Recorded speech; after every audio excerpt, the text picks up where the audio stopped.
30 juta dari iklan Facebook itu bukan mitos, asal caranya bener. Jangan skip, simak video ini. Pernah kepikiran nggak gimana sih caranya orang bisa dapat omset 30 juta rupiah cuma dari iklan Facebook? Nah, kali ini kita akan bongkar tuntas strategi di baliknya. Kita nggak cuma lihat hasilnya, tapi kita bedah cara kerjanya, langkah demi langkah dari sebuah studi kasus yang nyata. Jadi pertanyaannya sekarang, apa iya zaman sekarang masih bisa menghasilkan jutaan dari Facebook? Ini pertanyaan penting loh. Dan buat menjawabnya, kita nggak bisa cuma nebak-nebak. Kita harus lihat langsung data di balik salah satu platform iklan terbesar di dunia ini. Sebelum kita jauh ngomongin gimana caranya iklan bisa berhasil, kita mesti paham dulu kita ini main di mana. Kenapa sih Facebook dengan segala naik turunnya tetap jadi arena utama buat para pengiklan digital? Jawabannya cuma satu kata kok, skala. Coba deh kita lihat ini, dari miliaran website yang ada di internet, Facebook itu konsisten banget ada di posisi 3 besar situs yang paling sering dikunjungi di seluruh dunia. Jadi ini bukan lagi sekedar media sosial, ini tuh udah kayak salah satu alun-alun utama di jagat internet. Nah, ini bagian yang paling menarik. Orang-orang tuh bahkan nggak langsung ngetik facebook.com loh. Mereka nyarinya di Google. Dan Facebook itu jadi kata kunci nomor 1 yang paling banyak dicari di mesin pencari terbesar sedunia. Ini nunjukin kalau buka Facebook itu udah jadi kebiasaan yang mendarah daging. Dan kalau kita lihat perbandingannya, wow, kelihatan jelas banget. Jarak antara Facebook dengan platform sosial lainnya itu jauh. Ini tuh sebuah ekosistem digital raksasa, di mana calon pelanggan Anda kemungkinan besar ya lagi nongkrong di sana setiap hari. Oke, itu kan skala dunia. Sekarang, gimana kalau kita persempit ke pasar lokal kita, Indonesia? Angka ini lebih dari 10 juta.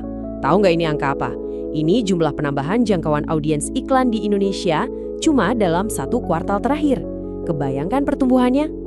Pertumbuhan yang super besar ini langsung menempatkan Indonesia di posisi nomor 1 di dunia untuk pertumbuhan audiens. Bukan cuma itu, kita juga jadi pasar iklan terbesar ketiga di dunia. Artinya apa? Pasarnya bukan cuma gede, tapi juga sangat aktif dan terus berkembang pesat. Oke, kita udah paham skalanya gede banget. Terus, apa artinya semua ini buat kita sebagai pengiklan? Gini deh, anggap aja platform ini ngasih kita serangkaian kekuatan super buat bisnis kita. Bayangin aja kita bisa menjangkau jutaan orang, budgetnya bisa kita atur sesuka hati, mau dari yang paling kecil sampai paling besar, potensi untungnya juga tinggi, dan yang paling keren, semua kinerja iklan bisa diukur pakai data yang akurat banget. Nah, kalau ngomongin ekonomis, kita lihat aja data langsung dari studi kasus ini.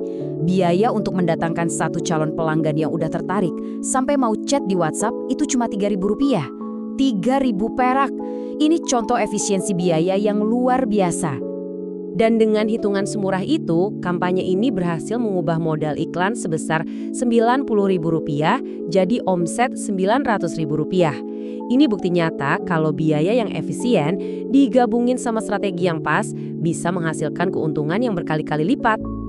Oke, kita udah lihat potensinya kan? Sekarang pertanyaannya, gimana cara membangunnya? Studi kasus ini nunjukin kalau sebuah kampanye yang solid itu berdiri di atas 3 fondasi utama. 3 fondasi itu adalah sales page yang tugasnya buat meyakinkan orang, lalu sales funnel yang memandu perjalanan mereka, dan A/B testing buat terus-menerus nyari mana yang paling bagus. Ketiganya ini saling nyambung dan penting banget. Tapi nih, dari ketiga pilar ini, ada satu yang perannya paling vital, yang jadi ujung tombak konversi. Apa itu? Sales page. Anggap aja ini adalah salesperson digital kamu yang kerja 24 jam nonstop.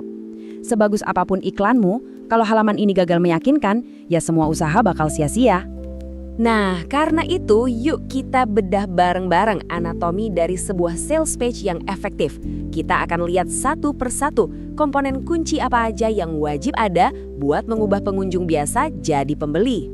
Menurut sumber kita, ada beberapa komponen penting nih. Kita akan fokus ke elemen-elemen paling krusial yang ngebangun alur persuasi. Mulai dari headline, manfaat, bukti sosial, alasan kenapa, ajakan bertindak, sampai urgensi. Semuanya dimulai dari headline. Kenapa? Karena kita cuma punya beberapa detik buat menghentikan jempol orang yang lagi asik scrolling. Tujuannya bukan buat langsung jualan, tapi cuma buat mancing rasa ingin tahu biar mereka mau baca lebih lanjut. Contohnya, minyak kasturi pertama dengan khasiat menambahkan aura. Ini kan spesifik dan bikin orang bertanya-tanya.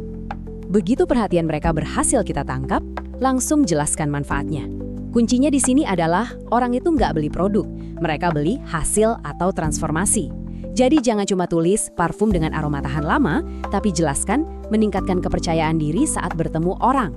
Fokus pada hasil akhir yang didapat pelanggan. Lalu, kenapa bukti sosial atau testimoni itu wajib ada? Karena kutipan ini menjelaskan semuanya dengan sempurna. Orang itu cenderung lebih percaya sama omongan sesama pembeli daripada klaim dari penjual. Testimoni itu cara paling otentik dan ampuh untuk membangun kepercayaan. Berikutnya, alasan membeli dari kamu. Di pasar yang ramainya minta ampun ini, calon pembeli perlu tahu kenapa harus beli dari kamu, bukan dari toko lain. Nah, disinilah unique selling proposition kamu berperan. Bisa soal kualitasnya, garansinya, bonus eksklusifnya, atau cerita di balik brand kamu. Pokoknya harus jelas bedanya. Setelah berhasil meyakinkan mereka, kita harus kasih perintah yang jelas lewat call to action atau CTA. Jangan pakai kata-kata yang ambigu kayak kirim, itu lemah banget. Coba bandingkan dengan dapatkan bonus gratis saya sekarang. CTA yang kuat itu spesifik, pakai kata kerja aktif, dan menekankan keuntungan buat audiens. Dan elemen terakhir, urgensi. Ini adalah pendorong psikologis untuk mengubah niat jadi tindakan. Kasih mereka alasan untuk beli sekarang, bukan besok. Bisa pakai diskon berbatas waktu, bonus khusus untuk sejumlah pembeli pertama, atau penawaran spesial yang sebentar lagi akan berakhir. Jadi, kerangka strategisnya udah jelas, mulai dari memahami skala platform yang masif sampai membangun setiap elemen krusial di halaman penjualan. Jutaan audiens di Indonesia itu benar-benar ada di sana, lagi scrolling di lini masa mereka saat ini juga. Pertanyaannya sekarang adalah, dengan semua senjata ini, pesan seperti apa yang akan kamu rancang untuk benar-benar terhubung dengan mereka? Gimana penjelasannya? Jangan lupa like, share, dan follow channel ini ya.